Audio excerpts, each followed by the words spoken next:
ជំរាបសួរក៏ដូចជាសួស្តីទៅកាន់ពុកម៉ែបងប្អូនគ្នាថ្ងៃនេះខ្ញុំមកបង្ហាញអំពីរបៀបនៃការបង្កើតរូបភាពដែលកំពុងតែ trending នៅក្នុងបណ្ដាញសង្គមរបស់យើងគឺរូបភាព sticker ចំនួន9ស្លឹកហ្នឹងពុកម៉ែបងប្អូនគ្នាអញ្ចឹងក៏មកកាត់ពេលវេលាយូរយើងចូលមកកាន់វីដេអូទាំងអស់គ្នាដំបូងយើងចូលមកកាន់ ChatGPT បន្តមកទៀតពុកម៉ែបងប្អូនគ្នាមាន account អីអស់ហើយខ្ញុំបង្ហាញសម្រាប់ពុកម៉ែបងប្អូនគ្នាមាន account អីអស់ហើយយើងចូលមកកាន់កន្លែងលេខបូកខាងក្រោមនេះបន្តមកទៀតយើងយកកន្លែង photo ហើយយើងធ្វើការជ្រើសរើសរូបភាពដែលយើងចង់ដាក់មកអញ្ចឹងខ្ញុំដាក់រូបភាពរបស់ខ្ញុំចូលមកអូខេឥឡូវខ្ញុំបានដាក់រូបភាពរបស់ខ្ញុំចូលហើយបន្តមកទៀតខ្ញុំធ្វើការ pass prompt ដែលមានសម្រាប់បង្កើតរូបភាពហ្នឹងយកមកដាក់មកប្រហែលទៅគ្នាកន្លែងនេះគឺយើងមិនចាំបាច់កែអីក៏បានដែរប្រហែលទៅគ្នាសម្រាប់ prompt នេះគឺខ្ញុំដាក់នៅខាងក្រោម description នៃវីដេអូហ្នឹងនិងនៅក្នុង group Telegram របស់ខ្ញុំប្រហែលទៅគ្នាអាចចូលទៅ down ចូលទៅ copy យកបានអញ្ចឹងសម្រាប់ prompt ហ្នឹងគឺបង្កើតរូបភាព9គឺ3 row 3 column គឺ9ស្លឹកអញ្ចឹងសម្រាប់ sticker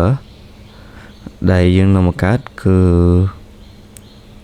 យើងនឹងទទួលបាន9ស្លឹកប្រហែលតែគ្នាឥឡូវក៏មកខាត់ពេយើងចុចសញ្ញាបញ្ចូលនេះទៅសញ្ញា point ទៅលើនេះដើម្បីធ្វើការបង្កើត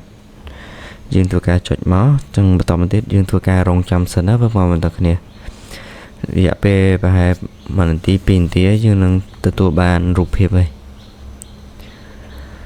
ចឹងសម្រាប់ការបង្កើតហ្នឹងគឺមានអីអ្វីទេយើងគ្រាន់តែធ្វើការដាក់រូបភាពចូលទៅក្នុង ChatGPT បន្តមកទៀតយើងធ្វើការដាក់ prompt ចូលមកគឺវានឹង generate ឲ្យរូបភាព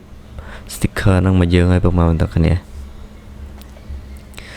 ចឹងឥឡូវយើងធ្វើការរងចាំមកទូទៀតសិនណាប្រហែលតែគ្នាទំបានប្រហែល1នាទីទេចឹងវាកំពុងតែ create image ឲ្យយើងហើយ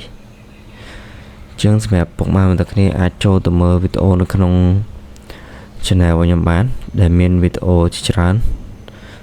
ចឹងឥឡូវនេះគឺទទួលបាន sticker ហើយពុកម៉ែបងប្អូនគ្នានេះគឺ sticker ដែលយើងបង្កើតមុនហ្នឹងចឹងគឺមានតែខ្ជុលមែនតើសម្រាប់ sticker ហ្នឹងចឹងសម្រាប់របៀបនៃការបង្កើតគឺប្រហែលតែគ្នាអាចធ្វើការមើលទៅតាមវីដេអូដែលខ្ញុំបានបង្ហាញមុនហ្នឹងបានគឺអត់មានអីអ្វីទេយើងគាត់ដាក់រូបភាពហើយដាក់ prompt ចូលមកគឺ ChatGPT នឹងផ្ដល់រូបភាពឲ្យយើងឲ្យប្រហែលតែគ្នាចឹងសម្រាប់វីដេអូហ្នឹងក៏មានតែប៉ុណ្្នឹងដែរបើសិនជាមានចន្លោះខុសខាតក៏សូមមេត្តាខន្តីពីទោសដែរ